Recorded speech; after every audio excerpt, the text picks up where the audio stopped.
Channel's Week in Review. There's a new boss in the reform movement. Newark's mayor wants Americans to observe Shabbos. Thousands hit Sotheby's to view rare Jewish books. Billie Jean King stands up for Israel. And Bravo's Real Jewish Housewife. Hello, and welcome to the Jewish Channel's Week in Review. I'm Stephen I. Weiss. Israeli tennis star Shahar Pe'er was denied a visa to play in the Dubai Championships this week. The 45th ranked player in the world was denied entry to host country, the United Arab Emirates.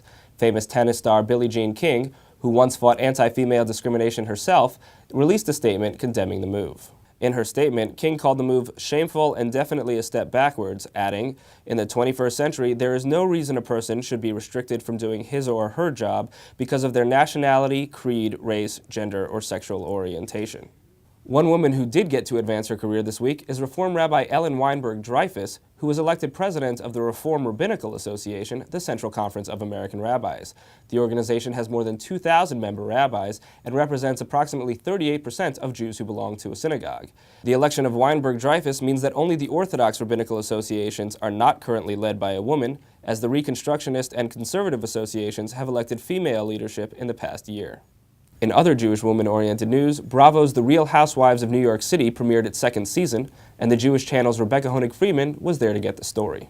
They're rich and glamorous, and most of them aren't really housewives. But that technicality hasn't stopped these women from making The Real Housewives of New York City one of the Bravo network's biggest hits.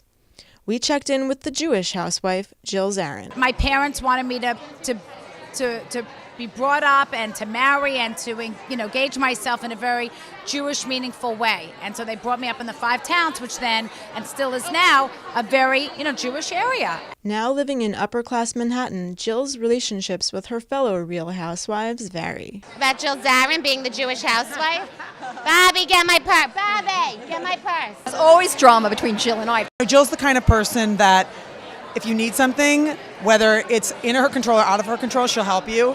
Jill's sister, Lisa Wexler, a radio host, says Jill's childhood made Jill into who she is today. We were taught very, very strongly that it was really important to support Jews, to support Israel, and have a high moral bar for the kind of lives that we try to lead. Following her parents' encouragement, Jill married a nice Jewish man, Bobby Zarin, whose store Zarin Fabrics has been on the Lower East Side for decades. I was actually born on the Lower East Side. I lived there till I was 4 years old.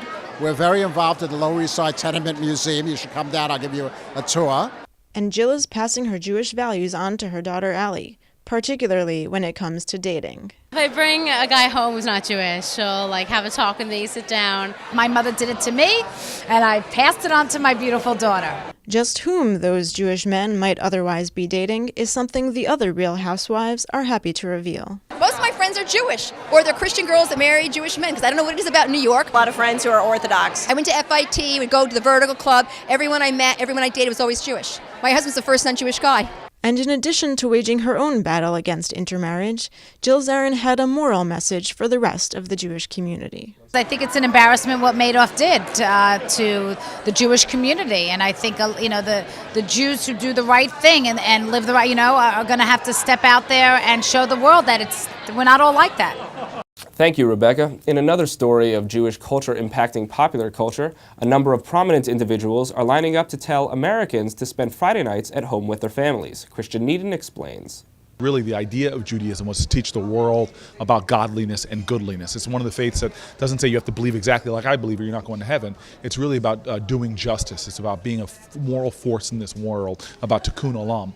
You might be surprised to see Newark's Mayor Cory Booker preaching Jewish values, but he's one of several famous faces joining well-known Rabbi Shmuley Boteach's drive to, as he puts it, turn Friday night into family night. The fact is the United States right now needs the family to be emphasized. Family values are not about opposition to gay marriage, not about opposition to abortion. Let's stop calling that family values. Family values are exactly that, values which foster family. And so Boteach is calling for families to spend Friday nights together with a meal and launching a website, FridayIsFamily.com, with which he hopes to gather 3 million families. Joining him in the cause are Newark Mayor Cory Booker, boxing champion Dimitri Salita, and TV and radio personality Alan Combs. I work on Friday night, so I'm not usually available, and I asked for a special dispensation from Shmuley, the asterisk next to Friday. Okay, maybe it's Saturday in my case, maybe it's Sunday in your case, but just find that time regardless of what day of the week it is. And what this effort will mean is that Jewish values are placed very much in the public eye. This idea of taking one day out, the Sabbath, and stopping work, turning off the BlackBerry, turning off the TV, cutting off the noise, which is a pillar of Jewish faith, which is one of the 10 Commandments, frankly, is so purposeful and so real because it sustains life. At the end of your life, you're not going to wish you had another day at work. You may wish you had spent more time with family, with friends, expressing your love and your spirit to those you care about.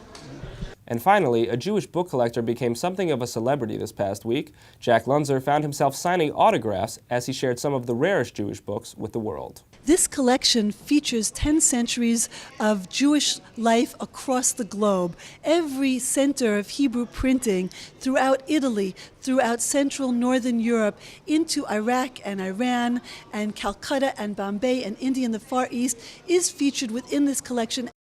Thousands of Jews gathered at the headquarters of the world-famous auction house Sotheby's to bask in a book collection that seems to know no equal. They were all the result of a lifetime of collecting by Briton Jack Lunzer.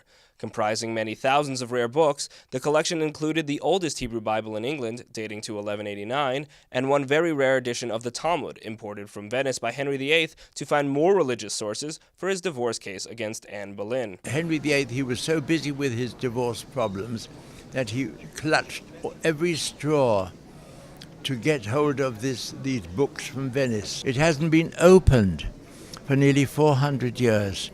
In fact, when I hit upon it, when I found it, the dust was so high. While Mr. Lunzer is achieving some measure of fame for his collection, he's hoping to sell it to someone who'll make it available for research. Where they will be learned under secure conditions, where they'll be appreciated, and I think that's it. That's all for this week. For more news and analysis from the Jewish Channel, please visit newsdesk.tjctv.com. From all of us here at the Jewish Channel, be well. The Jewish Channel is available on cable, IO Optimum Cable Channel 291, Time Warner Cable Channel 528, and Verizon Fios Channel 900. For more information, visit tjctv.com.